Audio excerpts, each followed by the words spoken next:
God is Love, The Flood, Part 5. The Impossible Approaches. The world, before the flood, reasoned that for centuries the laws of nature had been fixed. The recurring seasons had come in their order. Heretofore, rain had never fallen. The earth had been watered by a mist or dew. The rivers had never yet passed their boundaries, but had borne their waters safely to the sea. Fixed decrees had kept the waters from overflowing their banks. But these reasoners did not recognize the hand of Him who had stayed the waters, saying, "Hitherto shalt thou come, but no further." Job 38:11.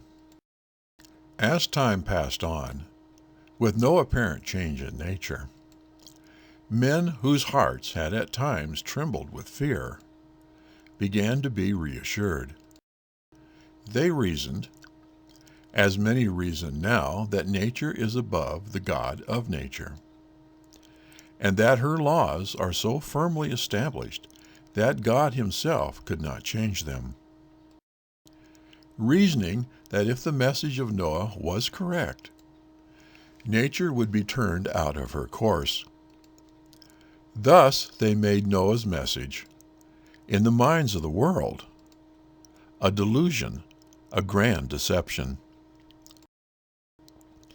They manifested their contempt for the warning of God by doing just as they had done before the warning was given. They continued their festivities, their gluttonous feasts. They ate and drank. They planted. They built. Laying their plans in reference to advantages they hoped to gain in the future. And they went to greater lengths in wickedness and in defiant disregard of God's requirements, to testify that they had no fear of the Infinite One.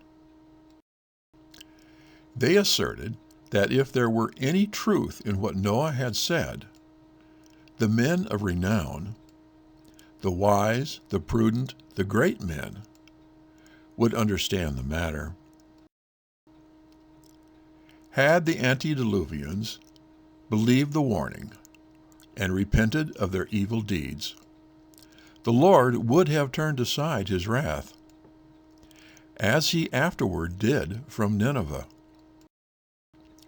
But by their obstinate resistance to the reproofs of conscience and warning of God's prophet, that generation filled up the measure of their iniquity and became ripe for destruction. Next, the flood, Part 6, probation closing.